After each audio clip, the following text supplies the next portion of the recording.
बिहार में एक और विधानसभा चुनाव संपन्न हो गए और उसका रिजल्ट भी आ गया। आमतौर पर इन पर बात मैं नहीं करता, ये तो पत्रकारों का काम है, बड़े बड़े मीडिया संस्थान इसके लिए तो हैं ही। पर जब बहुत सारे समाज के जागरूक बुद्धिजीवियों की प्रतिक्रिया देखी तो आज कुछ अपनी तरफ से भी प्रतिक्रिया देने का जी चाह रहा है। रही बात पत्रकारों की, तो वह अलग प्रश्न हो सकता है कि आज वे पत्रकार या मीडिया संस्थान जिनका यह दायित्व है, वो कितने पत्रकार रह गए हैं और कितने पक्षकार हो गए हैं। तो खैर, बात करूंगा इस चुनाव की। हिटलर की एक बड़ी प्रसिद्ध उक्ति, जिसे बार बार बहुत सारे लोगों द्वारा दोहराया जाता है, जिसमें उसने कहा है कि जनता यानी प्रजा को इतना निचोड़ दो कि वो अपने जीने को ही सबसे बड़ी उपलब्धि समझने लगे। यदि तब का दौर के से बहुत समय बीत, लगभग 100 वर्ष से अधिक समय बीत गए, तो आज उस तरह निचोड़ा तो नहीं जा सकता, पर बुद्धि से, कौशल से झांसा देकर उन्हें निचोड़ा तो जा सकता है और अपने पीछे आने को विवश भी किया जा सकता है। बिहार का वह दौर जिस किसी ने भी 1990 से पहले देखा होगा, तब राम राज्य तो नहीं था, पर इतना जरूर था कि एक सिस्टम, एक तंत्र काम कर रहा था। शिकायतें सुनी जाती थी, पैरवी, घूसखोरी, घोटाले तब भी होते थे, पर नैतिकता की एक सीमा रेखा कायम थी। 1990 के बाद अचानक बिहार, जब जनता दल के नेतृत्व में समाजवादियों की एक नई धारा चली और 64 करोड़ के एक घोटाले, बोफोर्स घोटाले में राजीव गांधी की सरकार का पतन हुआ, एक बीपी सिंह के नेतृत्व में एक नई सरकार बनी, एक नया दल भी बना, और इस तरह अचानक राजनीति ने इतना बड़ा करवट खासकर बिहार और उत्तर प्रदेश में लिया कि संपूर्ण सिस्टम, यदि आज बात करें तो उस दौर की अपेक्षा तो सिस्टम आज जिसे कोलैप्स करना कहते हैं, समाप्त सा हो गया है, वह हो चुका है। बिहार में चुनाव हुए, 20 सालों से वह सरकार जो बिहार में है, उसने अपनी उपलब्धि के तौर पर जो गिनाया वह यह कि 90 से 2004 यानी 15 साल के लालू राज, जिसे कभी पटना उच्च न्यायालय ने जंगल राज कहा था, और बस वही उपलब्धि कि जंगल राज में नहीं जाने देंगे। तो क्या 1990 से पहले बिहार नहीं था?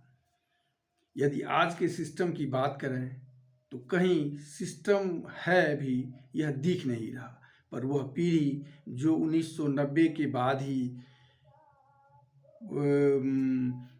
इस जीवन यात्रा में पहुंचा है, उसके सामने तो यही परिदृश्य उसके सामने आया है, और उसने यही देखा है कि सिस्टम का अर्थ यही होता है जहां कोई नियम, कायदा, कानून नहीं होता है। याद कीजिए, एक उदाहरण दिखाता हूं। इसी सरकार में तब विधानसभा अध्यक्ष विजय कुमार सिन्हा जी, मुख्यमंत्री जी से नोक-झोंक होती है, वह बस मात्र इसलिए कि वो अपने यहाँ के किसी मामले की पैरवी थाना पुलिस को अपने थाना में, संबंधित थाना में देने जाते हैं और उनकी नहीं सुनी जाती, और इसी पर मुख्यमंत्री से उनकी इतनी तीखी नोक-झोंक होती है कि शायद ऐसा भारतीय लोकतंत्र के इतिहास में कभी नहीं हुआ होगा। और उसके बाद फिर सरकार पाला बदल कर राजद के खेमे में चली जाती है। वही विजय कुमार सिन्हा इसी चुनाव के दौरान कहते हुए सुने जाते हैं कि यहाँ का एसपी नाकारा है, जो आज उप मुख्यमंत्री है। तो क्या यह उप मुख्यमंत्री के रहते यह उनकी जवाबदेही नहीं थी? उनका सिस्टम कैसे काम कर रहा है जब उनकी नहीं सुनी जाती? जब उनके साथ यह स्थिति हो सकती है तो आम लोगों के साथ क्या बीतती होगी? चुनाव हुए, अप्रत्याशित परिणाम आए। अप्रत्याशित परिणाम इस अर्थ में कि 20 साल के बाद पुनः एनडीए गठबंधन को एक प्रचंड बहुमत मिली है। और वो बहुमत मिली कैसे है? 20 साल की उपलब्धि क्या यही थी कि 15 साल पुराना जंगल राज लोगों को याद दिलाया जाए, या आज एक गिरोह, एक संगठित सरकारी गिरोह जो संवैधानिक संस्था की तरह चल रही है, उसके कुछ हजार लाख सदस्य गांव में जाकर ये लोगों को, खासकर अपर कम शिक्षित ऐसे लोगों को यह बतावें कि जो 10,000 रुपये उन्हें चुनाव के दौरान या चुनाव के ठीक पूर्व संध्या पर उन्हें मिले हैं, यदि यह सरकार नहीं बनी तो उन्हें यह वापस करना होगा। और उन लोगों को यह प्रलोभन दे, खासकर महिलाओं को, कि यदि जिन्हें नहीं मिला है उसके बाद इस सरकार के बनते ही उन्हें फिर यह 10,000 की राशि दे दी जाएगी। तो क्या उपलब्धि यही कि जेब में कुछ पैसे डाल दो और जिन्हें कुछ भी नहीं मिलता हो उनसे उनका वोट खरीद लो? क्या यही जनतंत्र का, खासकर चुनाव के दौरान या चुनाव की पूर्व संध्या पर ऐसा होना चाहिए? और यदि यही उपलब्धि है तो वह 20 साल की उपलब्धि अगर यही है तो क्या इसे उपलब्धि आप मान सकते हैं? रही 15 साल पूर्व के उस जंगल राज की बात, तो आज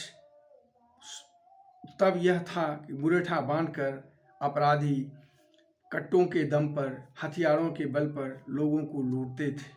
आज क्या संपूर्ण सरकारी कार्यालयों के बाबू शातिरी से लोगों को मजबूर नहीं कर रहे कि वो जिस तरह उन्हें लूट रहे हैं, निचोड़ रहे हैं, वो निचोड़ने दें, अन्यथा उनकी कोई नहीं सुनेगा और वो कहीं नहीं जा सकते। कई वीडियो आपको ऐसे मिल जाएंगे जब अधिकारी यह कहते हैं, सुने जा सकते हैं कि आप जहाँ जाए, जिसे शिकायत करें, कुछ नहीं होने वाला है।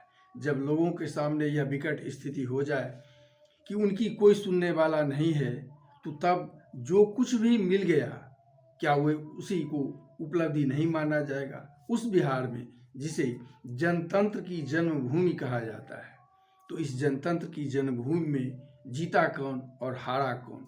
यदि आज मुझसे पूछा जाए तो मैं कहूँगा कि जनतंत्र में जन ठगा गया, तंत्र जीत गया।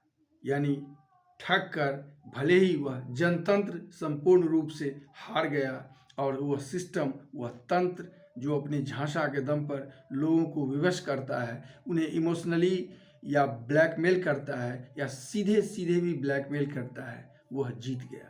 तो क्या इस जीत को पर इतराना, इस जीत को, उस गठबंधन को जिसके एक दल स्वयं को राष्ट्रवादी तो दूसरे समाजवादी कहते हैं, यह कितना राष्ट्रवाद है, कितना समाजवाद और कितना जनतंत्र के हित की बात, जनतंत्र के स्वास्थ्य के लिए कितना बड़ा, खासकर उस जनतंत्र के लिए जिसे दुनिया का सबसे बड़ा जनतंत्र कहा जाता है। सोचिएगा जरूर। आज बस इतना ही। चैनल अच्छा लगे तो इसे लाइक, सब्सक्राइब और अपनी प्रतिक्रिया देने का कष्ट करेंगे। धन्यवाद, नमस्कार, मिलते हैं फिर अगले